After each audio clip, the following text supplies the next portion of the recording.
তোমাক ধন্যবাদ 2025। তুমি দি গলা জীৱনৰ আৰু এটা ভাল লগা কাহিনী।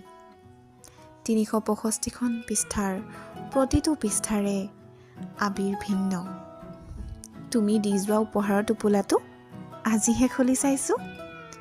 আকুলতাৰ ৰঙাখিনি মোৰ ওঠতে বিৰিঙিছে, হালধীয়াখিনি গাতে মেৰিয়াই লৈছোঁ, সেউজীয়া সাহসখিনি বুকুতে বান্ধি লৈছোঁ। বাকী ৰৈ যোৱাখিনি মোৰ ফুলনিৰ ফুলতে পাবা। কি পালোঁ কি হেৰুৱালোঁ হিচাপ কেতিয়াও নকৰোঁ দিয়া। যি দিছা বহুত দিছা। আকাশৰ নীলাভবোৰ চুব পৰাকৈ দৃঢ় হ'লোঁ মই। সাগৰৰ দৰে গভীৰ হ'ল মোৰ অনুভৱবোৰ। প্ৰকৃতিৰ কৰ্মপটুতাক অনুকৰণ কৰিবলৈ শিকিলোঁ।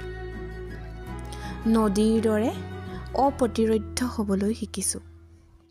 কেতিয়াবা যদি বাট হেৰুৱাইছোঁ, আকৌ বাটৰ শেষতে ধৈৰ্যৰে বাট চাই নতুন বাট সৃষ্টিও কৰিছোঁ। জীৱন নামৰ গীতটিয়েই মোৰ বাবে শ্ৰেষ্ঠ গীত। এই গীতৰ গীতিকাৰ হৈছে সময়। 2026 তোমাৰ বাবে অপেক্ষাৰত। হাতত লৈ আছোঁ 2025 দি যোৱা এপাহি গোলাপ।